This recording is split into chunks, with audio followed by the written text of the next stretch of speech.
Mesdames et messieurs, bonjour. Franck Aounou, bonjour. Serge Ayaka, bonjour. Bonjour à tous. Elle est au cœur des réformes institutionnelles qui ont cours depuis 2016 au Bénin. Et visiblement, elle conditionne la bonne relance du développement local et permet de répondre de manière plus efficace et efficiente aux besoins multiples des populations avec le territoire comme ancrage. La décentralisation, faut-il le préciser, dans sa conceptualisation de 2016, est un moteur de développement. Mais qu'est-ce qui a fondamentalement changé dans la gestion des communes depuis ces 8 dernières années? Quand on parle des communes de Bénin, eh bien, impossible d'occulter le fonds d'appui au développement des communes. Comment le transfert de ces ressources du FADEC aux 77 communes de notre pays a-t-il été géré? Quels ont été les impacts principaux?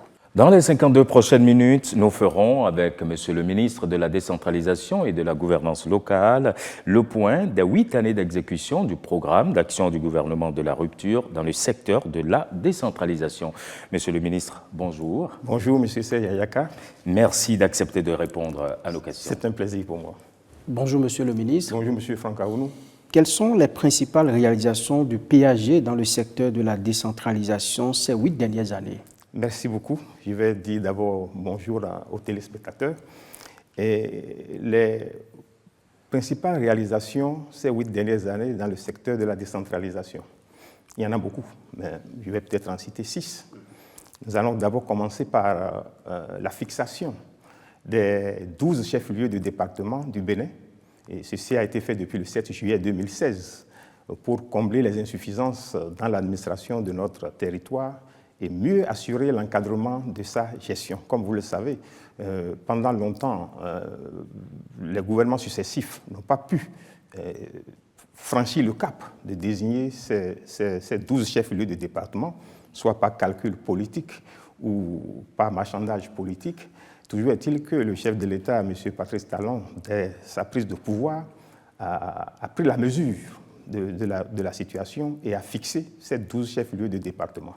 Et dans la foulée, évidemment, il a procédé à la nomination de 12 préfets de département, ceci également dès le 7 juillet 2016, pour prendre en charge cette nouvelle dynamique dans l'administration du territoire. Il est évident que c'était nécessaire parce qu'il fallait beaucoup de courage politique pour le faire et ne pas se laisser entraîner dans la spirale de l'inaction qu'on a vécue pendant longtemps. Ces nominations ont permis de rendre plus visible et opérationnelle l'action de l'État par l'accélération du processus de déconcentration en vue du renforcement de la décentralisation, de la démocratie à la base et de la gouvernance participative. Troisième chose, il y a la construction actuellement en cours des 11 cités administratives départementales qui seront opérationnelles dès 2025. Je pense que c'est salutaire pour notre pays. Vous n'êtes pas sans savoir que l'administration territoriale est restée dans le délabrement et dans le dénuement dans nos départements. Et en procédant à cela, le chef de l'État va doter chaque préfecture, disons, de bureaux potables, de résidences pour les préfets, de résidences pour les secrétaires généraux des départements et de bureaux adéquats pour les directions départementales, ce qui est vraiment salutaire. Et en quatrième lieu, je vais parler de la réforme structurelle du secteur de la décentralisation comme principale réalisation dans le secteur de la décentralisation. Comme vous savez, cette réforme a consacré la séparation des fonctions politiques de celles administratives et techniques, a procédé à la redistribution des rôles, disons, dans nos communes et à l'amélioration des conditions de travail des élus et des cadres pour plus d'efficacité en vue d'un réel développement à la base. Je parlerai de l'adoption de la nouvelle politique de décentralisation et de déconcentration, la PONADEC, qui s'étendra de 2024 à 2033, disons, pour pouvoir redynamiser notre manière de procéder à la décentralisation dans notre pays. Après cela, il faut parler de l'augmentation des salaires et de la revalorisation de la grille salariale au niveau des agents des collectivités territoriales. Donc, depuis le 7 décembre 2022, c'est devenu une réalité. Je pense essentiellement, pour ne pas trop m'étendre, c'est ce qu'on peut citer comme principale réalisation dans le secteur de la décentralisation.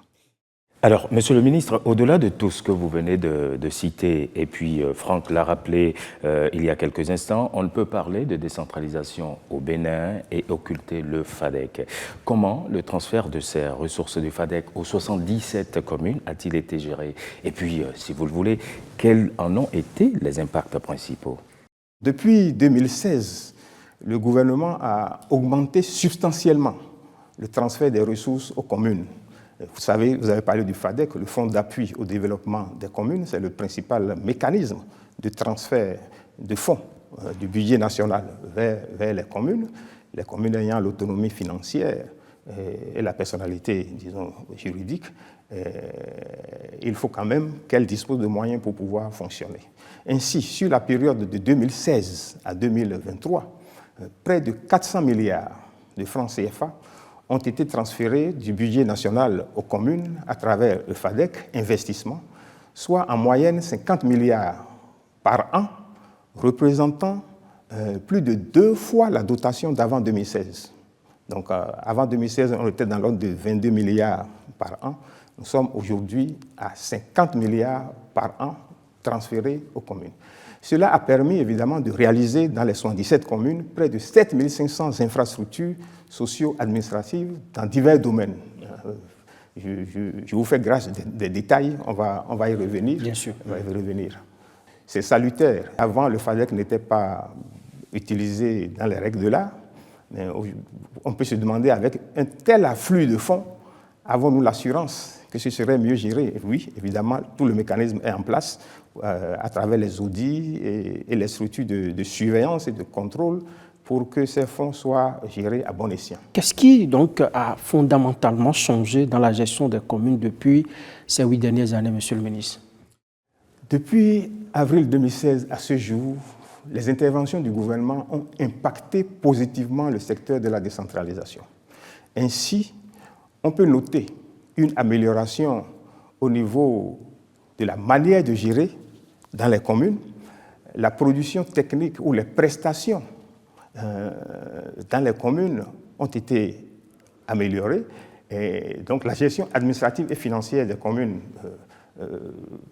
a été améliorée et cela a induit un accroissement des ressources propres des communes. Vous savez, à côté du FADEC, il est demandé à chaque commune de mettre en place l'environnement propice à, disons, générer des ressources propres.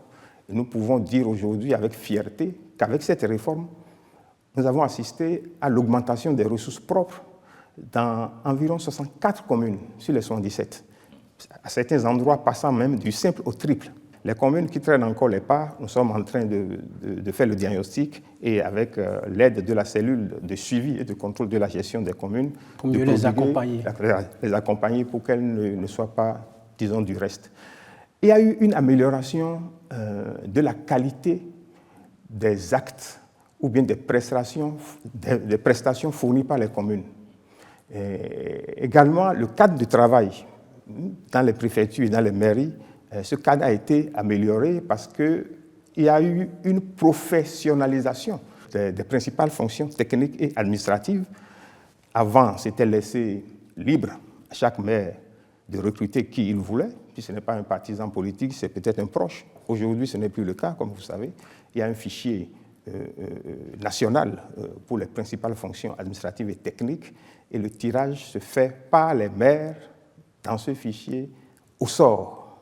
Donc aujourd'hui, on peut être sûr que les aléas politiques vont être laissés de côté et qu'il n'y aura plus les interférences que nous avions connues par le passé. Évidemment, dans la foulée, les principales fonctions techniques étant en place, c'est-à-dire le secrétaire exécutif accompagné des autres cadres, il y a lieu de procéder au renforcement du personnel, de ce personnel qualifié et aussi du personnel qui existait et qu'il faut quand même accompagner pour renforcer leurs capacités pour que ce personnel soit à disposition de ceux qui ont été tirés, disons, du fichier national. Oui. Alors, Monsieur le ministre, permettez-moi de revenir un peu à la manne substantielle de 400 milliards que vous avez évoqué tantôt. Une chose est de mettre à la disposition des communes ces fonds-là, mais une autre est de s'assurer de leur gestion dans les règles de l'art. Est-ce que vous donnez cette assurance que c'est fait correctement pour éviter les dérapages? Qu'est-ce qui se fait? Oui, évidemment. Ça c'est la moindre des choses, comme je l'ai dit. Si le gouvernement se permet aujourd'hui d'accroître, disons, les transferts de fonds, c'est parce que nous nous sommes assurés que le mécanisme de suivi de ces fonds-là est en place. Il y a d'abord l'instauration d'une pratique régulière d'audit des subventions de l'État aux communes, c'est-à-dire audit FADEC. Il s'agit d'un audit annuel qui est fait dans toutes les communes, annuellement. Ça fait même partie des conditionnalités pour continuer à mettre à disposition des fonds venant du budget national et même des partenaires techniques et financiers. À côté de cela, il y a la pratique de missions de contrôle et de vérification diligentées par toute structure compétente. J'ai parlé tantôt de la cellule de suivi et du contrôle de la gestion des communes. Il y a aussi les inspections du ministère, donc notamment l'IGM, l'inspection générale du ministère de la décentralisation, peut diligenter dès qu'on apprend quelque chose. Nous sommes à l'écoute, que ce soit dans la presse ou des rumeurs, dès qu'on apprend quelque chose, on diligente pour aller vérifier. Et aussi l'inspection générale des finances également fait la même chose. Donc ces structures de contrôle sont à pied d'œuvre à tout moment pour aller par sondage ou bien dès qu'on a une rumeur pour aller vérifier ce qui se passe. En plus de cela, il faut ajouter la reddition publique de comptes, qui est une obligation aujourd'hui pour chaque maire, et au moins une séance de reddition de comptes par semestre au niveau de chaque commune est faite. Pour toucher du doigt tout ce dont vous parlez là, Monsieur le ministre, et les efforts qui sont accomplis ces dernières années dans les communes avec l'augmentation de la cagnotte dédiée au FADEC, nous vous proposons de suivre ensemble cet élément. On revient juste après pour apprécier. À première vue, tout peut sembler ordinaire, mais les changements parlent d'eux-mêmes dans les collectivités territoriales. Des centaines d'infrastructures socio-communautaires sont sorties de terre en un laps de temps. L'appui du gouvernement aux 77 communes du Bénin à travers le FADEC, Fonds d'appui au développement des communes, a connu depuis 2016 une augmentation subséquente. À titre d'exemple, en 2023, la bagatelle enveloppe de 84,9 milliards de francs CFA a été répartie aux communes contre une moyenne de 22,3 milliards de francs CFA avant 2016 au titre du FADEC. Depuis 2016 donc, le gouvernement a augmenté substantiellement cette dotation. Ainsi, sur la période 2016-2023, près de 400 milliards de francs CFA ont été transférés du budget national aux communes à travers le FADEC Investissement, soit en moyenne 50 milliards de francs CFA par an, représentant ainsi plus de 2 fois la dotation avant 2016. Ces fonds ont notamment permis de constater des améliorations au niveau de chaque collectivité territoriale avec la construction d'hôtels de ville, d'infrastructures scolaires, sanitaires, marchandes et bien d'autres dans nos communes. Au-delà du FADEC, les mairies s'appuient aussi sur leurs ressources propres. Conscients qu'elles sont capables d'accompagner le gouvernement dans la dynamique de développer le Bénin, le président Patrice Talon a décidé de passer à une vitesse supérieure avec la mise à disposition des cadres techniques dans les administrations territoriales. Il faut aussi noter vraiment la disponibilité, l'engagement du maire qui a vu dans la réforme et dans la désignation de la secrétaire exécutive que je suis une opportunité vraiment pour relancer la commune sous son leadership. En 2022, les 77 secrétaires exécutifs ont rejoint leur poste. En quelques semaines, les finances des mairies ont connu un boom. La mobilisation des ressources propres est faite dans la transparence totale. Nous devons relever encore une fois l'accroissement remarquable du niveau de mobilisation des ressources propres de la commune qui passe de 79 millions en 2021. Donc avant notre arrivée, à 102 121 802. Au niveau de la mairie de Bono, avec la réforme il y a eu quand même une amélioration au niveau de la mobilisation des ressources propres. Déjà en 2022, à notre prise de fonction, quand nous avons terminé l'exercice, on a fait un point, on a constaté que nous avons fait une mobilisation de près de 212 millions comparativement à l'année 2021 où cette mobilisation n'était pas à ce niveau. En 2020, par exemple, la mobilisation des fonds propres, c'est pratiquement 1 milliard. On était à 1 milliard en 2020. Mais en 2023, nous sommes passés à près de 2 milliards. Au plan de la mobilisation des ressources propres, il faut dire qu'avant l'avènement de la réforme, la mobilisation oscillait autour de 1 milliard 400 millions. Mais à partir de 2022, nous avons mis en place des stratégies qui nous ont permis de passer en 2023 à plus de 2 milliards de mobilisation de recettes propres. Mais en 2023, on a prévu mobiliser 283 616 125 francs CFA. Mais finalement, avec tout ce que les SE, avec les cadres techniques, y compris même les agents de la mairie, tout ce qu'ils ont fait comme boulot là, nous avons atteint 303 745 886 francs CFA. Je crois, au moment où nous prenions les rênes de l'administration communale de Bopa, les recettes propres de Bopa tournaient autour de 130 millions. L'exercice 2023, déjà, nous sommes à plus de 170 millions de recettes propres. Les ressources propres en 2022 étaient à peu près à 266 millions, mais en 2023, la commune est allée jusqu'à au-delà de 510 millions de francs CFA. 510 millions de francs CFA, et cela se justifie au travers de différentes lignes qui ont connu vraiment des taux d'accroissement. Les collectivités locales ont connu une grande avancée en 8 ans du gouvernement de la rupture. Alors, on remarque aisément, Monsieur le ministre, dans ce sujet que nous venons de suivre, que les ressources du FADEC impactent le développement des communes. Mais est-ce que vous pouvez déjà nous détailler les réalisations d'infrastructures majeures qui ont été financées par les ressources du FADEC entre 2016 et 2024 ? Oui, entre 2016 et 2024, je pourrais vous citer pêle-mêle, au titre des infrastructures socio-communautaires et économiques qui ont été réalisées. Nous avons par exemple 270 blocs de boutiques, 552 hangars de marché, 91 magasins de stockage, des boucheries, environ 17, une vingtaine. Il y a eu plusieurs travaux d'assainissement et d'aménagement de marché. 25 hôtels de ville ont été construits avec 170 bureaux d'arrondissement, près de 3000 salles de classe, et près de 120 000 tables-bancs, des constructions d'unités villageoises de santé avec logements incorporés, des constructions de centres de santé ou de dispensaires, des logements d'infirmiers ou de sages-femmes, environ une trentaine, construction de stades, disons, communaux de type omnisport. En l'occurrence, le gouvernement a été très regardant sur ça. Il y en a eu 24. Et d'autres communes attendent 24 pour la première phase.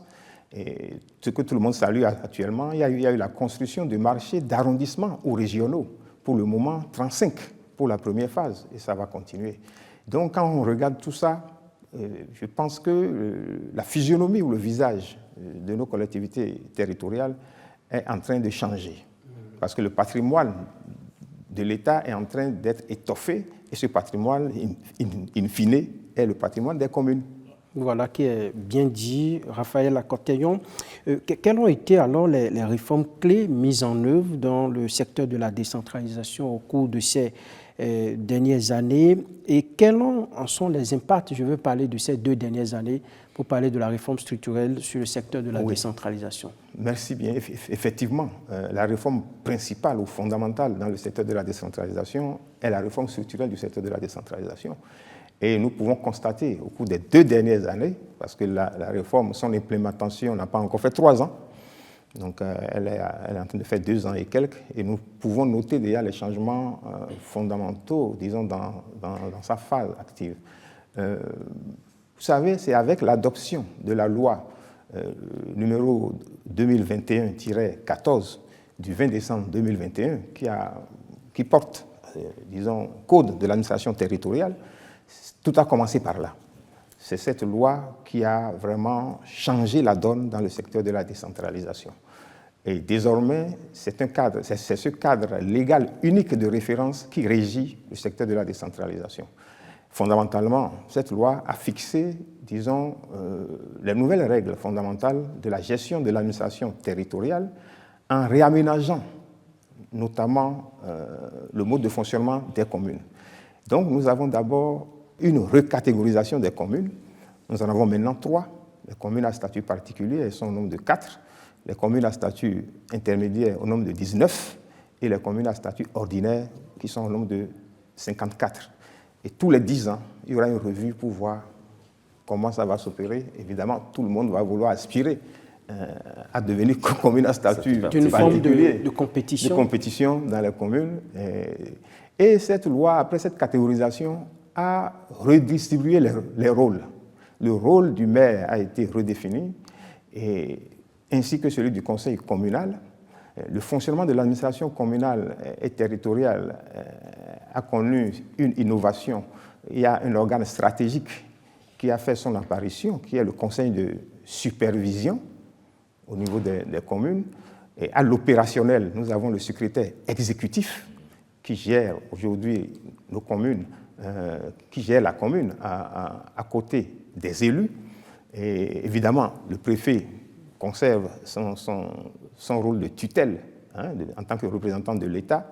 Et je pense que tout ça aujourd'hui constitue un nouvel attelage mis en place pour la bonne gestion de nos communes. Évidemment, la personnalité juridique et l'autonomie financière des communes sont maintenues, ça ne change pas, mais il faut gérer en tenant compte, disons, des changements induits par le Code de l'administration territoriale.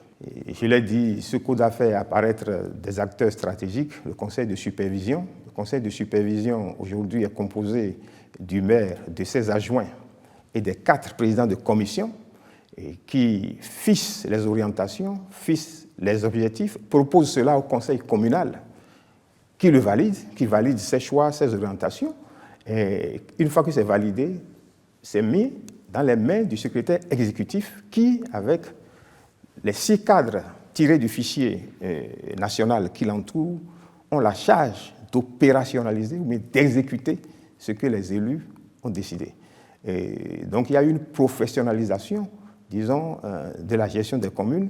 Et par exemple, aujourd'hui, si une commune doit suivre les prescriptions du code, c'est qu'il faut, par exemple, en matière d'aménagement, de développement local, il faut fixer les orientations, fixer les objectifs, dire, par exemple, en matière du schéma directeur d'aménagement de la commune, quelle zone sera à urbaniser, quelle autre sera à garder pour, disons, l'agriculture ou l'élevage, ou bien même l'industrialisation.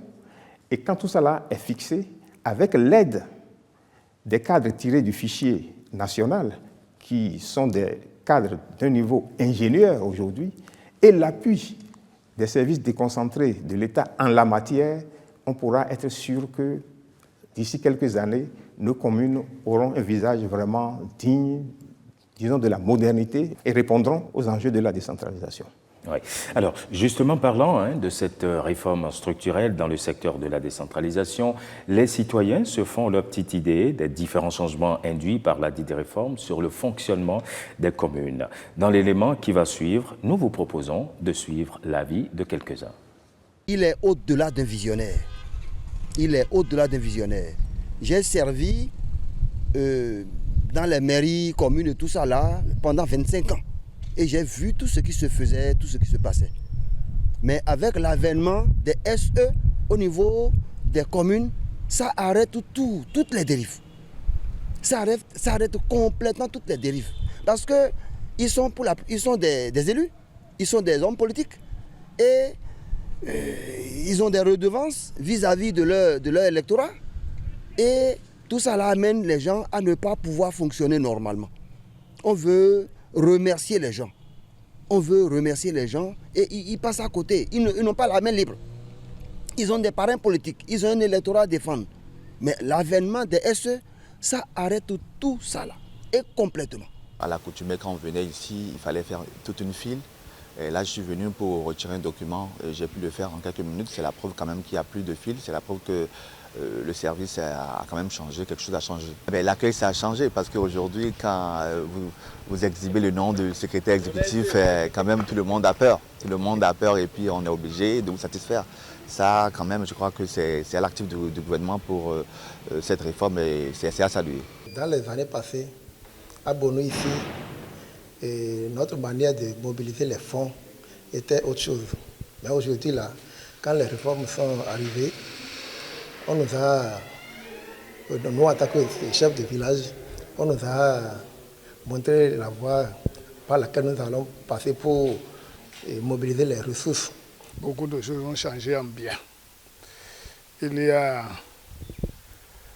le recrutement dans l'administration locale là, qui a vraiment changé. C'est aujourd'hui l'homme qu'il faut à la place qu'il faut. Avant là, les politiciens placent les leurs et ils font de l'administration ce qu'ils veulent. Avec les réformes, les redditions de comptes se passent plus bien. Il faut le dire, nous participons à toutes les étapes de la reddition de comptes, surtout en tant que CPC. Nous sommes associés et des fois, c'est nous qui imposons les thématiques. Auparavant, quand vous venez à la mairie pour des légalisations, pour des services, il se trouve que vous ne trouvez pas le personnel en place. Mais avec l'arrivée du SE, du secrétaire exécutif, et l'absence s'oppose. Le retard au travail, ça a cessé. C'est une réforme nécessaire. Et si elle n'existait pas, c'est qu'elle doit exister. Et heureusement, c'est arrivé. Et nous remercions le chef de l'État qui a compris que sans cette réforme, le développement à la base ne serait pas une réalité. Monsieur le ministre, on comprend en suivant cet élément la satisfaction des usagers de l'administration communale à la suite de cette réforme, mais on ne peut quand même pas dire que tout est rose dans nos communes aujourd'hui. Oui, comme vous le savez, aucune œuvre humaine n'est parfaite. C'est en se mettant à l'œuvre qu'il faut s'ajuster au fur et à mesure des embûches ou difficultés éventuelles. Non, c'est vrai. Je sais que vous voulez faire allusion peut-être aux démissions ou aux révocations de secrétaire des SE, mais il y a plus de peur que de mal. Parce que quand on regarde d'abord les démissions des secrétaires exécutifs, ici et là, nous sommes environ peut-être 9 sur les 117 communes, ce qui n'est pas alarmant, c'est inhérent pratiquement à toute réforme, à toute nouvelle réforme. Parce qu'il y a des gens qui pensaient, il y a des secrétaires exécutifs qui pensaient peut-être que le mode de gestion auquel nous nous sommes adonnés pendant 20 ans avant, ce mode de gestion continuait à avoir cours. Mais ils se sont trompés.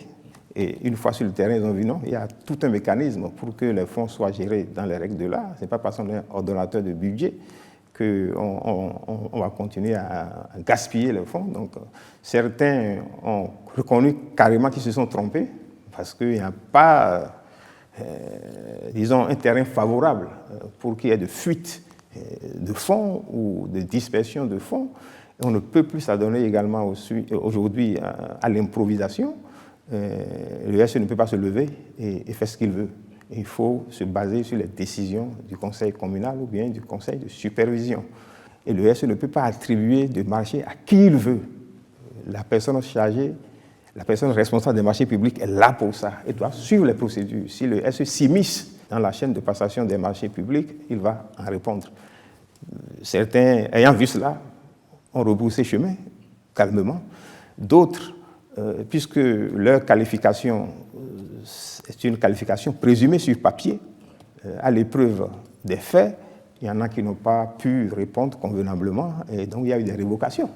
Il y a eu des révocations pour insuffisance de résultats, quelques cas de difficultés de collaboration avec les élus, mais les SE et le personnel technique administratifs tirés du fichier national restent, disons, employés des communes, des mairies.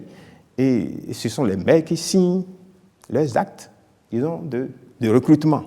Et si quelqu'un pense qu'il va en faire à sa tête, il est mal tombé.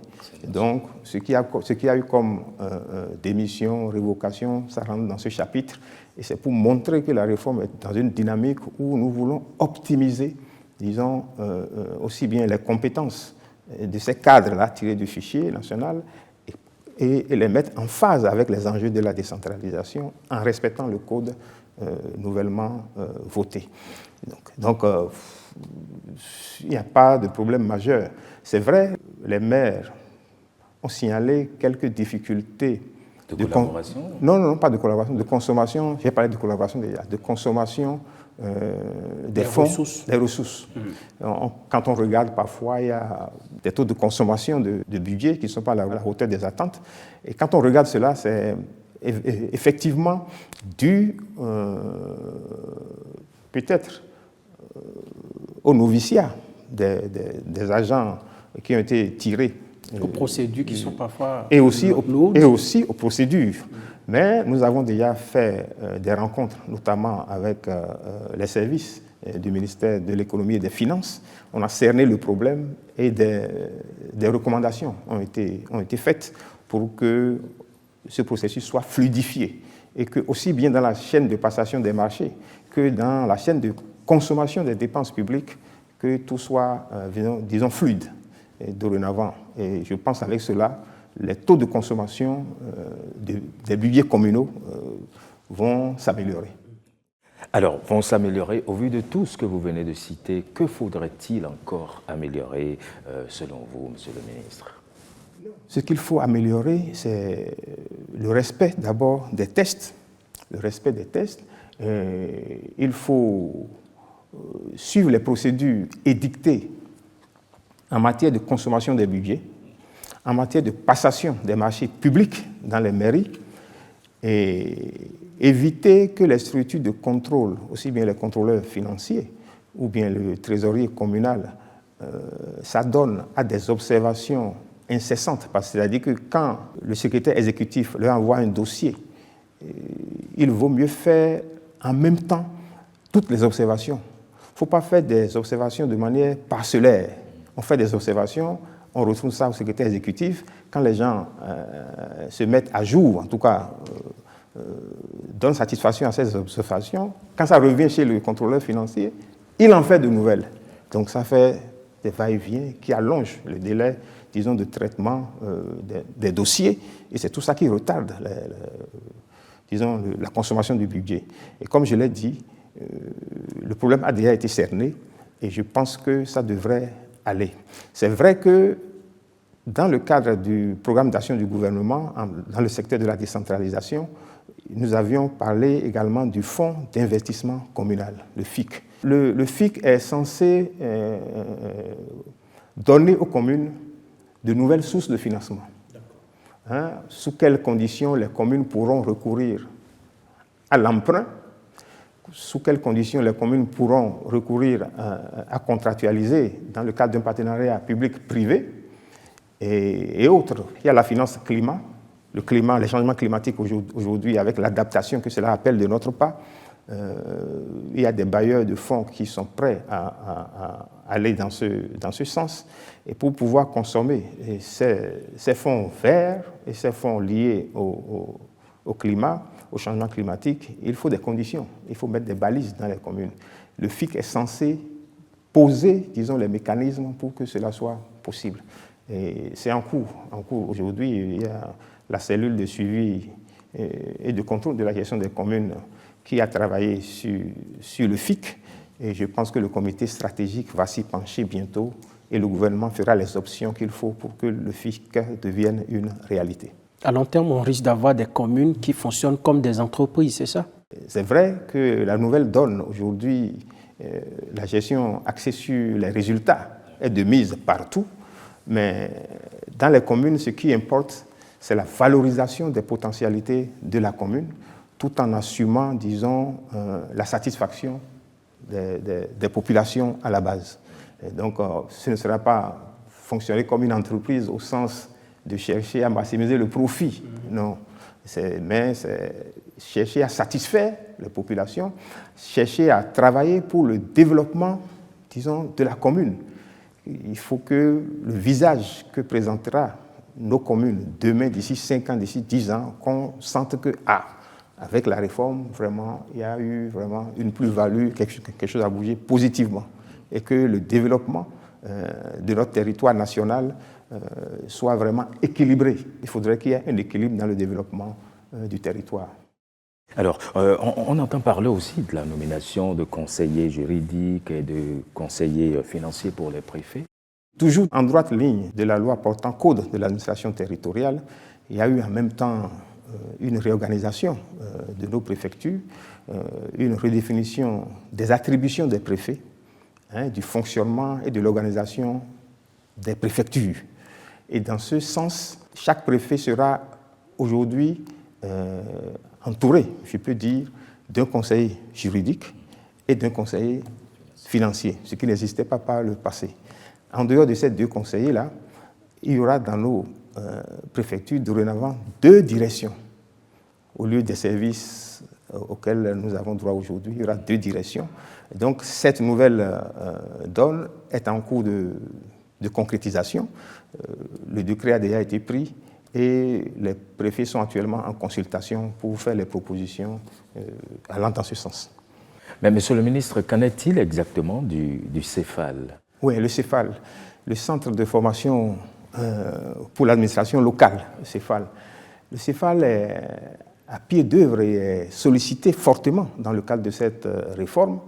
Il n'y a pas de semaine, depuis que la réforme a été implémentée, il n'y a pas de semaine que le CEFAL ne soit pas sollicité pour le renforcement de capacités aussi bien des élus, que ce soit le maire, ses adjoints, les chefs d'arrondissement, les présidents de commission, les conseillers communaux sans charge, mais aussi les cadres, aussi bien tirés du fichier que les autres membres du personnel de la commune, en tout cas de la mairie.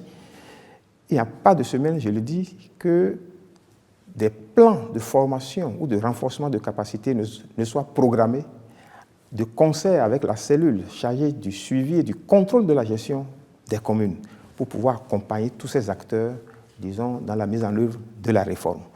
Nous avons, au titre du PAG, prévu même reconstruire le CEFAL et faire du CEFAL un centre à vocation régionale. Les plans architecturaux existent déjà. Tout ça a été fait et transféré au ministère en charge du cadre de vie pour voir si ça tient la route. Après, les appels d'offres seront lancés pour que le CEFAL soit relooké.